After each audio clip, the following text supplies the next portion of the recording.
Assalamualaikum warahmatullahi wabarakatuh. Kami dari kelompok 4 ingin memperkenalkan bahasa daerah. Perkenalkan, nama saya Siti Nurjana. Saya Hilana Sofia. Saya Jika Kurnia Rahma. Saya Natasha Suryawati Ningtyas. Saya Ana Handayani. Saya Muhammad Abdul Imam. Saya Komarudin Ramadan. Kami dari kelompok 4 ingin memperkenalkan sejarah bahasa daerah masing-masing. Yang pertama ada bahasa Sunda yang dibacakan oleh rekan saya Jika. Bahasa Sunda adalah anggota rumpun bahasa Melayu Polynesia atau Austronesia yang berkembang di Jawa Barat dengan bukti tertulis tertua berupa prasasti abad ke-14 di Kawali Ciamis. Sejarahnya dibagi menjadi dua, Sunda kuno, Sunda klasik, dan Sunda modern yang dipengaruhi oleh budaya Hindu Sanskerta, Islam, sampai Arab, Jawa hingga Belanda. Yang selanjutnya ada bahasa Jawa yang dibacakan oleh rekan saya Hilwa. Bahasa Jawa berasal dari rumpun Austronesia dan berevaluasi melalui 4 periode utama. Yang pertama, kuno, sebelum abad ke-8, pertengahan abad ke-13 sampai 16. Yang baru abad ke-16 sampai 19 dan modern abad ke-20 sampai sekarang. Awalnya dipengaruhi Sanskerta dan Hindu-Buddha, bahasa ini berkembang menjadi bahasa sastra. Kemudian bertransformasi menjadi bahasa Jawa modern dengan tingkat tutur moko dan kromo. Yang selanjutnya ada bahasa Madura yang dibacakan oleh rekan saya Siti.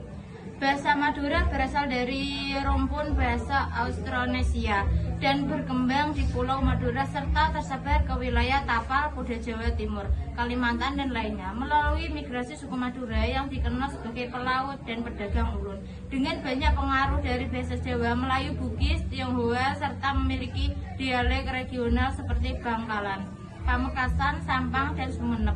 Asal-usulnya terkait erat dengan leluhur Austronesia yang juga menjadi nenek moyang suku Jawa. Namun perbedaan budaya membentuk bahasa yang unik. Yang selanjutnya ada bahasa Indonesia yang dibacakan oleh rekan saya Tias. Bahasa Indonesia berasal dari bahasa Melayu yang telah menjadi lingua franca bahasa perhubungan di Nusantara sejak abad ke-7. Secara resmi, bahasa Indonesia lahir pada 28 Oktober 1928 melalui Sumpah Pemuda yang menjunjung bahasa persatuan. Pengukuhannya sebagai bahasa negara diatur dalam UUD 1945 pasal 36. Yang selanjutnya ada bahasa Betawi. Bahasa Betawi berasal dari Melayu Pasar yang berkembang di Jakarta sejak abad ke-17. Saat Batavia menjadi kota pelabuhan. Bahasa ini terbentuk dari percampuran berbagai bahasa seperti Sunda, Jawa, Arab, Tionghoa, Portugis, dan Belanda. Hingga kini, bahasa Betawi tetap digunakan dan memengaruhi bahasa Indonesia ragam tidak resmi. Yang selanjutnya ada bahasa Bugis yang dibacakan oleh rekan saya Arga.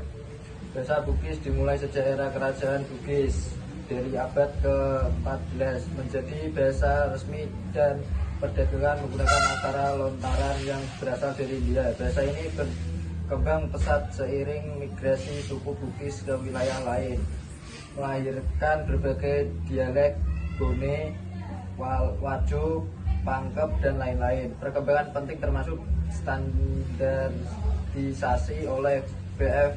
Watteau dari Belanda pada 1856 dengan kamus Bugis Belanda dan terjemahan Alkitab, serta pengakuan aksara lontaran sebagai salah satu aksara kuno dunia. Yang terakhir ada bahasa Manado yang dibacakan oleh rekan saya Akmal. Bahasa Manado, Melayu Manado adalah bahasa kreol berbasis Melayu yang berkembang di Sulawesi Utara, terbentuk dari interaksi panjang antara penduduk lokal, Minahasa, Sangir, dan Gorontalo dengan bangsa Eropa, Portugis, Belanda. Sekian dari kelompok kami. Terima kasih. Wassalamualaikum warahmatullahi wabarakatuh.